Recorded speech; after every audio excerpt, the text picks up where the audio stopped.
300 million years ago, Earth was not the world we know today. The air was thick with oxygen, forests rose like green cathedrals, and creatures we would call impossible ruled the skies and the swamps. Dragonflies the size of hawks, millipedes longer than a man, and scorpions as large as a cat thrived in an atmosphere no human could survive. This was the Carboniferous, a time when life itself rewrote the rules of our planet. If you want more journeys into the forgotten chapters of Earth's history, don't forget to like this video and subscribe to the channel, and let us know in the comments where in the world are you watching from. We love seeing this community connect across time and place. The story begins in the late Carboniferous, roughly 320 million years ago, when the equatorial lowlands of what would one day become North America and Europe were blanketed by forests unlike anything alive today. These were not forests of oak, pine, or maple, but of strange, primitive plant-stowering club mosses, giant horsetails, and seed ferns that stretched upward in a race for light. Their trunks rose to heights of 30 meters, their roots spreading into swampy soil that was perpetually waterlogged. The landscape was damp, humid, and heavy with decay. The cycle was relentless. These plants grew quickly, lived briefly, and when they fell, their remains sank into anoxic mud, where microbes could not easily break them down. Each season left behind a layer of peat, a carbon-rich blanket pressed into the soil. Over millions of years, those layers compacted, forming seams of coal that remain a defining legacy of this era. The Carboniferous earned its name from this quiet burial of plant matter, a process that locked away vast amounts of carbon and, by doing so, transformed the air itself. Oxygen began to accumulate in the atmosphere in unprecedented quantities. Instead of the 21% concentration we breathe today, levels may have climbed as high as 30 to 35%. To a modern human, this would not feel like a gift. Breathing such air would induce dizziness, euphoria, and eventually oxygen toxicity. A candle would burn with a fierce intensity, and even damp wood could catch fire with terrifying ease. The very chemistry of the atmosphere turned the Earth into a place that was at once more fertile and more dangerous than it had ever been before. Forests that created this change were alien in their structure. The club mosses, known as lycopsids, were not trees in the sense we understand. Their trunks were hollow and filled with water rather than strong wood, and their reproduction depended on spores scattered by wind rather than seeds carried by animals. Beside them grew calamites, giant horsetails with jointed stems, and seed ferns with broad fronds that cast heavy shade. There were no flowers, no grasses, no buzzing bees. The forest floor was thick with ferns, tangled vines, and fungal growths that fed on the endless supply of organic matter. The air hung heavy with moisture. The sunlight filtered through dense canopies into a perpetual twilight. What this meant for the planet was extraordinary. The burial of carbon in swamps and the release of oxygen through photosynthesis pushed Earth into a state it had never experienced. It was, as one historian of science put it, a planet running its own experiment. For 60 million years, the Carboniferous atmosphere remained thick with oxygen, and the consequences rippled through every form of life. The most visible evidence of this change was size. Creatures that today remain small and easily overlooked grew to astonishing proportions. Insects and arthropods, constrained in our time by the inefficiency of their breathing systems, were suddenly freed from those limits. Oxygen diffused more easily through their bodies, allowing them to grow larger without suffocating. Dragonflies the size of hawks patrolled the air. Millipedes longer than a man's height crawled across the forest floor. Scorpions the size of housecats lurked in the undergrowth. These were not monsters of imagination but products of chemistry, creatures whose biology reflected the atmosphere that sustained them. Yet the transformation of Earth was not limited to animals. The forests themselves reshaped geology and climate. Each tree that rose and fell left behind matter destined to become coal, altering the long-term balance of carbon between the biosphere and the atmosphere. The quiet accumulation of peat changed rainfall patterns, stabilized soils, and built vast swampy basins that stretched for hundreds of kilometers. These were not isolated patches of greenery but continuous belts of forest that hugged the equator, covering the interior of continents still in the process of merging into the supercontinent Pangaea for humans. The legacy of these forests is still felt in every piece of coal mined and burned. But for the organisms that lived through it, the consequences were immediate. Fires swept through landscapes that should have been too wet to burn. Charcoal deposits found in Carboniferous rocks testify to how frequently forests ignited, fueled not only by plant matter but by the high oxygen content of the air. This created a feedback loop. Oxygen encouraged growth, growth created more fuel, and fires consumed what might otherwise have been buried, moderating the cycle but never fully halting it. From a distance of 300 million years, the Carboniferous appears both alien and familiar. The coal seams beneath our feet remind us that this was not a forgotten world but one whose residues power modern civilization. The strange plants remind us that ecosystems do not remain constant. They transform, adapt, and vanish. And the atmosphere itself reveals the extent to which life can alter the very conditions of the planet. It was in this world that vertebrates began to take their first confident steps onto land. Amphibians, still tied to water by their eggs and moist skin, expanded into new niches along rivers and lakes. Early reptiles emerged, their shelled eggs freeing them from the swamps. But in these early chapters, they remained background players. The stage belonged to the forests and to the insects and arthropods that exploited them. The air they breathed, thick with oxygen, made possible experiments in life that would never be repeated. A single truth emerges: the earth of the Carboniferous was not simply lush, it was volatile. Every breath, every flame, every fallen trunk was part of a planetary balance tipping further from what we know today. This was a world shaped not by catastrophe but by accumulation, by millions of seasons of growth and burial, by the slow chemistry of decay. It was the forests that filled the sky, and through them, the atmosphere itself became a force of transformation. The stage was now set for the next act. Insects and arthropods would test the limits of this hyperoxygen world, growing into forms that seem impossible by today's standards. The experiment of life under 35% oxygen was only beginning, and what followed would change the course of evolution. As oxygen filled the Carboniferous air, the consequences became visible in wings, armor, and scale. Evolution, always opportunistic, began to exploit the strange chemistry of the atmosphere. What had once confined insects and arthropods to small sizes no longer applied. The world was now thick enough with oxygen that diffusion alone could sustain bodies far larger than those we know today. For millions of years, this imbalance created a stage for giants. Above the swamps, the skies belonged to some of the earliest flyers. The most striking of them were the Paleodictyopterans, primitive insects with wingspans reaching more than 40 centimeters.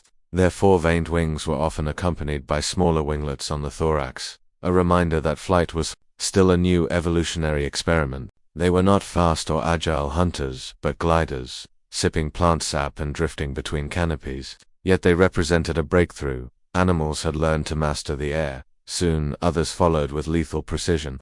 Meganeura, a predator, reached wingspans of nearly 70 centimeters, larger than many modern birds. Fossil evidence reveals its compound eyes, wide enough to provide almost panoramic vision, and spiny legs designed to snare prey in mid-flight. Its aerial dominance would have been absolute. Paleontologist Jacques Gauthier once remarked, in a world where vertebrate flyers were still hundreds of millions of years away, insects ruled the skies. Flight was only half the story. On the forest floor, armored arthropods moved with deliberate force. The most imposing was Arthropleura, a millipede-like creature that could stretch more than 2.5 meters in length. Its segmented exoskeleton locked like plates of armor, and its many legs allowed it to move steadily across swamp terrain. Despite its size, evidence suggests it was a herbivore or detritivore, feeding on decaying vegetation rather than living prey. Yet its bulk and armor alone made it untouchable by most other animals of its age. Predators came in different forms.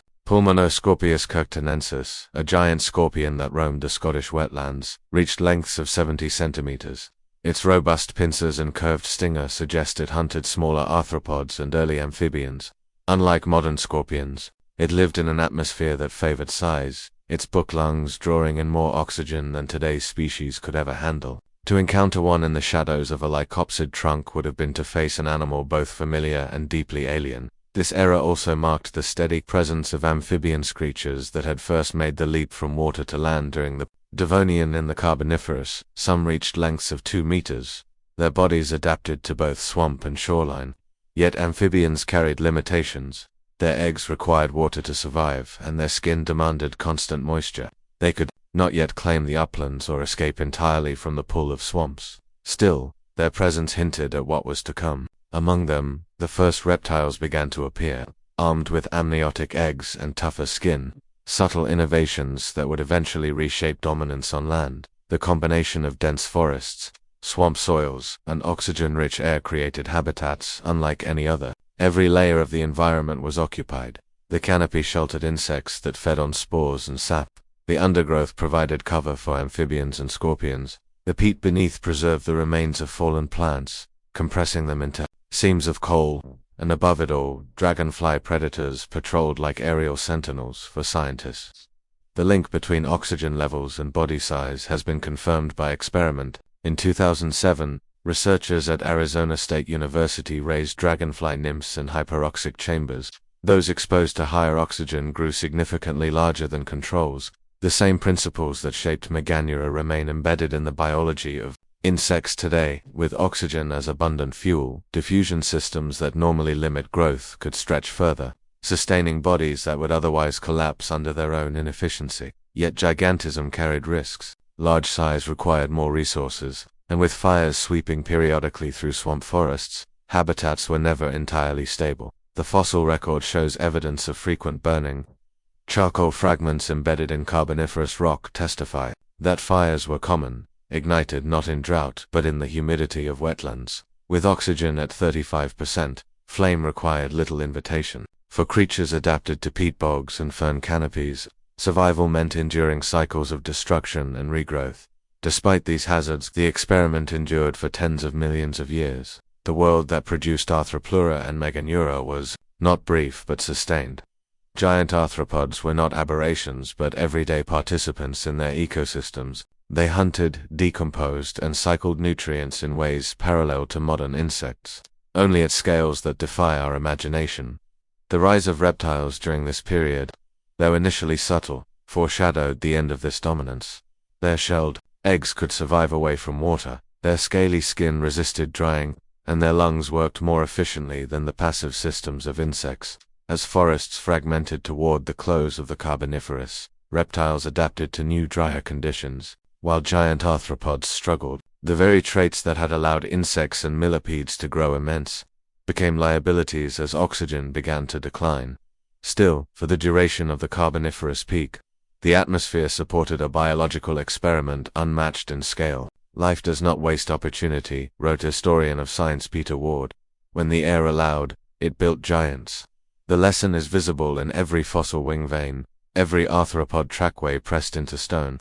These were not monsters of myth but logical outcomes of chemistry and chance. From the perspective of Earth's history, this was a moment of balance: plants creating oxygen, arthropods expanding into new forms, amphibians pressing outward, and reptiles quietly preparing for the next era. The forests filled the sky, but now the air was alive as well. With each beat of a giant dragonfly's wings, the story of life expanded beyond swamp and soil into the open realm above. The age of light wings and heavy armor was not eternal, but while it lasted, it revealed what evolution could accomplish under conditions never to be repeated. Soon, the very atmosphere that had given rise to these giants would begin to change, reshaped by fire, geology, and the quiet work of new decomposers. But in this chapter, life had discovered size, and for 60 million years, the Carboniferous was a world where insects ruled the air, armored giants ruled the ground, and vertebrates remained apprentices in an experiment written by oxygen.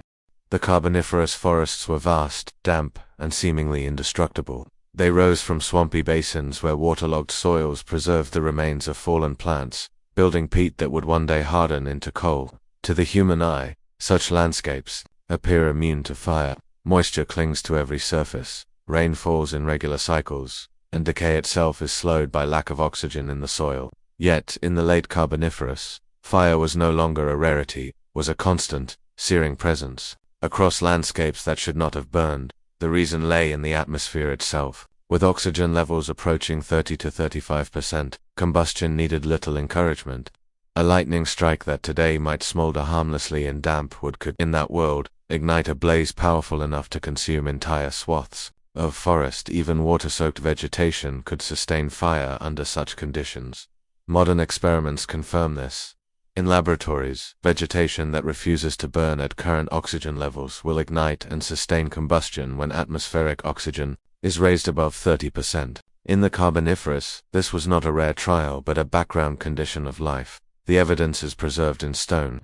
Charcoal deposits are common in Carboniferous strata, layers of carbonized plant matter trapped in rock across Europe, North America, and Asia, they speak to fires that burned intensely and frequently, sweeping through the very swamps that produced the coal seams we mine today. Each blaze altered the balance of the ecosystem. It destroyed vegetation, released stored carbon, and checked the rapid accumulation of oxygen. Fire, in effect, became Earth's natural regulator, a feedback loop preventing oxygen from climbing even higher. For the creatures that lived in these forests, fire was both threat and opportunity. Insects and arthropods, with their exoskeletons, might survive at the margins, recolonizing quickly once the flames passed. Amphibians could retreat to water bodies, their moist skin offering limited protection against the heat but providing refuge when fire consumed the land. Reptiles, still new to the scene, may have gained advantage by their ability to move into drier areas, less prone to burning. The ecological disruptions created by fire reshaped the distribution of life, favoring species with mobility, flexibility, and tolerance for disturbance. The plants themselves bore the heaviest burden. Club mosses and horsetails, with their shallow roots and water-filled stems, grew quickly but offered little resistance to fire. Vast stands of lycopsids could be flattened in a single season of burning, their remains contributing yet more carbon to the peat below. In their place, other species emerged, creating a patchwork landscape of charred clearings, regrowth, and swamp. Fire prevented any single plant lineage from monopolizing the forests entirely. Instead, it promoted diversity, ensuring that recovery after each blaze looked slightly different from the last. But fire also carried global consequences. Each burn released carbon dioxide into the air, balancing, in part, the oxygen surplus generated by the forests. Too much oxygen would have made Earth uninhabitable, driving fires so constant that forests could not regrow. The Carboniferous struck a precarious balance. Oxygen rose, fires increased, and the cycle slowed further accumulation. In this way, fire acted as a governor on the planet's atmosphere, keeping conditions extreme but survivable. From a geological perspective, the charcoal record provides more than evidence of fire. It offers a timeline of atmospheric change. The abundance of fossilized charcoal aligns with the peak of oxygen levels, suggesting that fire frequency was greatest when oxygen concentrations were highest. As the period drew toward its close and oxygen began to decline, the evidence of fires diminishes. In this way, the rocks tell a story of feedback, a dance between plant growth, atmospheric chemistry, and flame. For the living world, fire shaped behavior and adaptation. Creatures that could burrow into mud or escape into water had an edge. Species able to disperse quickly after a blaze found new opportunities and landscapes cleared of competitors. Plants that reproduced through spores spread rapidly across burned ground. Insects, already masters of flight, likely followed the mosaic of regrowth, exploiting fresh vegetation in recently scorched swamps. Eyewitness voices do not exist for this age, but science allows us to reconstruct the rhythm of fire in ways that evoke testimony. The charcoal fragments, the oxidized soils, the sudden gaps in pollen records all testify silently. The Carboniferous was a world of flame. It was not constant, but it was frequent enough to shape ecosystems at every level. The paradox of this chapter in Earth's history is striking. The very forests that created oxygen enough to foster gigantism also created conditions that made their own destruction inevitable. Life thrived in abundance, and yet that abundance contained the seeds of instability. Fire was the counterweight, the force that prevented the world from tipping further into chaos. In the aftermath of each blaze, life returned. Forests regrew, amphibians repopulated the swamps, arthropods reclaimed their territories. The cycle continued, fire and regrowth, creation and destruction. But the balance was fragile. Geological forces were shifting, continents colliding, climates changing. The swamps that had sustained this oxygen-rich world would not last forever. As Pangea assembled and rainfall patterns altered, the delicate cycle of growth, burial, and fire began to falter. The Carboniferous experiment was entering a new phase. Fire had shown how quickly abundance could turn to hazard, how atmosphere itself could dictate the fate of forests and creatures. What followed would be even more profound. The collapse of the great rainforests, the decline of oxygen, and the end of the giants. Around 305 million years ago, the great swamp forests that had dominated the Carboniferous began to falter. For tens of millions of years, they had stretched in unbroken belts along the equator, fueling oxygen levels, feeding gigantic arthropods, and laying down the coal seams that would one day power human industry. But geology is never still. The continents, driven by slow tectonic forces, were converging. North America collided with Europe, Africa pushed northward, and the outlines of the supercontinent Pangaea began to take shape. With each collision came the rise of mountain ranges, shifts in rainfall, and disruption of the delicate conditions that had sustained the swamps. The impact was dramatic. Regions that had once been perpetually wet began to dry, rainfall patterns fractured, and what had been continuous rainforests broke into isolated patches. Wetlands shrank, peat bogs receded, and the vast equatorial forests entered crisis. This turning point is known to science as the Carboniferous rainforest collapse. It marked the end of the stable, oxygen-rich world that had nurtured giants, and set the stage for a new balance in Earth's history. The fossil record captures the scale of the upheaval. In coal deposits laid down just before the collapse, plant diversity is immense, lycopsids, seed ferns, horsetails, and countless spore-bearing species. Immediately after, the record narrows sharply. Many of the towering lycopsids disappeared from large parts of the landscape. Ferns and seed ferns, more resilient to drier conditions, survived, but the intricate structure of the swamp forests was gone. Where once stood a continuous canopy of primitive trees, landscapes became patchworks of forest, open ground, and scrub. The consequences rippled outward. The swamp forests had been engines of oxygen production, burying vast amounts of carbon. With their collapse, this system weakened. Atmospheric oxygen, which had hovered near 35%, began to decline. Fires became less frequent as oxygen levels dropped, and the atmosphere moved gradually toward a more stable composition. For giant insects and arthropods, this shift spelled disaster.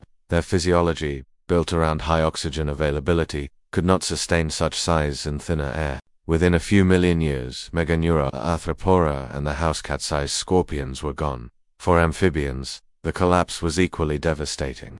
They had flourished in the humid, water-rich environments of the Carboniferous, but when the swamps fragmented, amphibians lost much of their habitat. Their soft, permeable skin tied them to moist conditions, and their eggs, lacking shells, could not survive in dry environments. Many lineages dwindled or disappeared entirely. The collapse of the swamps was not just a shift in vegetation, it was a mass extinction event for amphibian diversity. Yet in crisis, opportunity often emerges. Reptiles, still small and inconspicuous in the early Carboniferous, were uniquely suited to the new conditions. Their watertight skin reduced water loss. Most importantly, their amniotic eggs, protected by shells and membranes, allowed reproduction away from water. As rainforests shrank and opened, drier landscapes expanded, reptiles began to thrive where amphibians could not. They were not dominant yet, but the evolutionary tide had turned. The seeds of later reptilian dynasties, including the lineages that would eventually produce dinosaurs, birds and mammals, were planted in this moment of ecological upheaval. Geologists and paleontologists piece together this story from the rocks themselves. Coal seems to become thinner and less common after the collapse. Sedimentary layers show more signs of erosion, suggesting that soils were no longer anchored by dense root networks. Plant fossils become less varied, with ferns often dominating the record. Together, these clues tell a consistent story. The equatorial swamp forests that had defined the Carboniferous were no longer the Earth's unbroken greenbelt. They were fragmented islands of life, and many species could not adapt. The collapse also reshaped climate. With less carbon being locked away underground, more remained in the atmosphere as carbon dioxide. Temperatures began to rise slightly, though not to catastrophic levels. But the long-term feedback was clear. The balance that had sustained the hyperoxygen world was gone. A new equilibrium would emerge, one less favorable to giant arthropods and swamp-dwelling amphibians, but more suitable for resilient reptiles.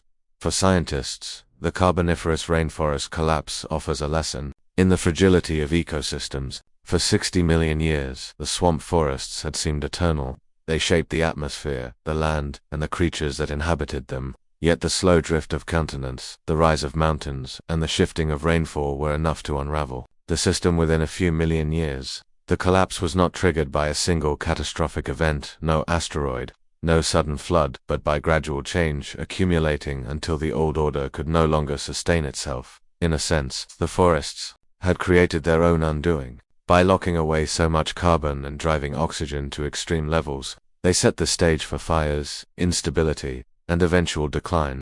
Life had reshaped the Earth, but the Earth reshaped life in return. The giants of the Carboniferous were products of a unique atmospheric window, and when that window closed, they vanished, and yet, their disappearance was not an ending but a transformation. The collapse cleared ecological space for new innovations. The reptiles that survived would inherit a changing world, evolving into forms that would dominate the Permian and beyond. The amniotic egg, modest in appearance, proved to be one of the most consequential evolutionary breakthroughs in history. Where amphibians were bound to water, reptiles could march inland, colonizing environments their predecessors could never reach. Thus the Carboniferous closed with a paradox, a decline that was also a beginning. The rainforests that once filled the equator with unbroken green had fallen, and with them, the atmosphere itself had shifted. But out of the ruins came resilience, adaptation, and the quiet rise of a lineage that would define the next age of life on Earth. The Carboniferous forests had collapsed, oxygen levels were falling, and the reign of giant arthropods was nearing its end. But one of the most decisive shifts in Earth's history came not from towering trees or lumbering reptiles, but from organisms too small to notice with the naked eye. In the quiet understory of decaying forests, fungi were evolving a biochemical tool that would alter the atmosphere forever. The key lay in lignin, the tough, complex polymer that gives plants their rigidity. When the first great forests rose, in the Devonian and Carboniferous, lignin was a revolutionary innovation. It allowed plants to grow tall, to compete for light, and to spread across continents. But lignin also posed a problem. No microbe or animal could easily break it down. When trees died, their woody trunks resisted decay.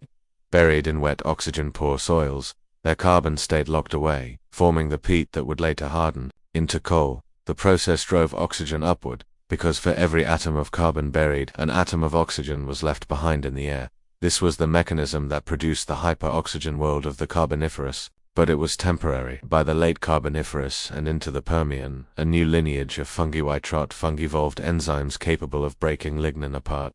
These enzymes, known today as lignin peroxidases, gave fungi the ability to do what no other organism had done: fully decompose woody tissue. What had once been a one-way flow of carbon into the ground became a cycle again. Carbon from dead trees now returned to the atmosphere as carbon dioxide. Oxygen, once allowed to accumulate unchecked, began to decline. The fossil record hints at this transformation. Coal deposits, once abundant, became rarer and thinner after the late Carboniferous. At the same time, evidence of widespread lignin-rich forests dwindled. Chemical traces in ancient sediments suggest that decomposition rates had changed, with less organic matter surviving burial. The timing coincides with the evolutionary rise of lignin-degrading fungi. It was not fire tectonics or climate alone that ended the Carboniferous experiment. It was the emergence of decomposers capable of dismantling the very tissues that had built the oxygen-rich world. The implications were profound. With decomposition, the atmospheric oxygen spike could never happen again. Forests could still produce oxygen, but the balance was now checked by efficient decay. When a tree fell, fungi ensured its carbon returned quickly to the cycle. The massive one-sided burial of carbon that had fueled the Carboniferous peak was over. Earth's atmosphere moved toward a more stable composition, hovering closer to modern levels. This shift spelt the final end for many of the Carboniferous giants. Arthropods that had thrived under hyperoxia now faced an atmosphere less forgiving. Their tracheal breathing systems could not sustain such size without abundant oxygen. Over time, the dragonflies shrank, the scorpions diminished, and the colossal millipedes vanished. In their place came smaller, more efficient species, still diverse but confined to the scale that oxygen diffusion would allow. The fungi themselves, invisible architects of change, spread everywhere. They colonized fallen logs, forest soils, and leaf litter. Their enzymatic arsenal dismantled not just lignin but other plant polymers, accelerating decomposition across ecosystems. Today, white-rot fungi remain crucial agents in the carbon cycle, ensuring that wood and leaf litter rarely persist long enough to form the kind of vast coal deposits laid down in the Carboniferous. In every forest on Earth, they continue the work that began more than 300 million years ago. This evolutionary breakthrough highlights a larger truth. Life does not simply adapt to environments, it reshapes them. Plants had transformed the atmosphere with oxygen. Fungi, in turn, recalibrated it by closing the lignin loophole. Neither change was deliberate, but both redirected the trajectory of life. The rise of decomposers ensured that oxygen levels would never again soar so high, locking future evolution into a narrower range of possibilities. The balance they enforced opened space for other lineages. As giant arthropods faded, reptiles expanded into new habitats. Their shelled eggs, lungs, and protective skin allowed them to flourish in drier climates left behind by the collapse of rainforests. In time, they would dominate the Permian and Mesozoic landscapes. The quiet work of fungi had cleared the stage for an age of vertebrates. Modern science confirms this legacy. Studies of fossilized fungi preserved in amber show early evidence of lignin degradation coinciding with the fall of Carboniferous forests. Molecular clock analyses suggest that the genes encoding lignin-degrading enzymes emerged around the same time. These converging lines of evidence point to fungi as pivotal agents in one of Earth's great transitions. The story of the Carboniferous is therefore not only about towering plants or oversized insects, but also about the smallest players. Window of hyperoxygen was closed not by catastrophe but by innovation. Once fungi evolved the ability to decompose lignin, the atmosphere could never again drift so far from equilibrium. Life had found a way to regulate itself, to prevent extremes that threatened stability. By the dawn of the Permian, Earth was no longer the alien world of 35% oxygen and dragonflies the size of hawks. It was becoming a different planet, one where reptiles would rise, ecosystems would restructure, and atmospheric chemistry would hover closer to levels we recognize today. The forests that had filled the sky were gone, but in their place stood a new equilibrium enforced by invisible threads of fungus weaving through the soil. By the close of the Carboniferous, Earth had been reshaped. The swamp forests had collapsed, oxygen had fallen, and the giants of the insect world were gone. Yet their story did not vanish. It lingered in the rocks beneath our feet, in the creatures that still skim across ponds, and even in the chemistry of the air we breathe. The echoes of that age remain all around us. Coal is the most tangible legacy. Every seam mined today is a relic of forests that rose and fell more than 300 million years ago. Those seams hold the compressed carbon of lycopsids and ferns that once shaded amphibians and fueled dragonflies. When humans burn coal, we are in effect releasing sunlight captured in a world of giant insects and swamp forests. It is a strange continuity, industrial smokestacks tied directly to the biology of the Carboniferous. The same process that once drove oxygen upward now feeds our engines, while returning carbon to the atmosphere in ways that mirror the corrections fungi began long ago. The creatures themselves also leave their mark. Dragonflies are smaller now, but their flight is still unmatched. Their ability to hover, dart, and seize prey midair has changed little since Meganeura ruled the skies. Each one is a living fossil of aerodynamics perfected in the Carboniferous. Millipedes and scorpions endure as well, modest in size but ancient in lineage. To see them today is to glimpse scaled-down survivors of a time when oxygen allowed them to stretch far larger. Even in the biology of vertebrates, the Carboniferous left its signature. The collapse of the rainforests cleared the way for reptiles, whose adaptations carried forward into dinosaurs, birds, and mammals. The amniotic egg, tested in the drier landscapes that followed, remains essential to all terrestrial vertebrate reproduction today. Without that innovation, humanity itself would not exist. In this way, the decline of one system gave rise to the possibility of another. Atmosphere itself carries the most enduring echo. At 21% oxygen, the air today is calmer, safer, and balanced by the work of decomposers and photosynthesizers alike. Fires do not rage so easily, and insects no longer reach the size of hawks. Yet the fact that oxygen levels can fluctuate at all is a reminder of how life and air are inseparably linked. The Carboniferous was not simply a backdrop but a demonstration. When organisms change, the very sky changes with them. For scientists, these echoes provide tools as well as lessons. Charcoal in rocks reveals fire, coal seams reveal burial, spores, and pollen record lost forests. Traces of ancient oxygen remained locked in air bubbles preserved in amber. From these small pieces, the narrative of a world long gone is reconstructed. Each fragment adds to the larger recognition that Earth is dynamic, that stability is fleeting, and that life both shapes and is shaped by the conditions it inhabits. The human response to these echoes is often one of awe. To imagine dragonflies with 2-foot wingspans or millipedes stretching longer than a person is to grasp how different the same planet can be under different rules. It is also to realize that the rules themselves can change. Oxygen was not fixed at 21%. By fate, it was sculpted by plants, fungi, and feedbacks over millions of years. That sculpting continues. And so the Carboniferous lives on not only in coal and fossils, but in the knowledge that Earth is capable of becoming many worlds across its history. For 60 million years, it was a planet of giants, a place where fire-licked wet forests and insects ruled the skies. Then, quietly, the window closed. What remains are lessons in fragility, resilience, and the creative power of life to alter its stage.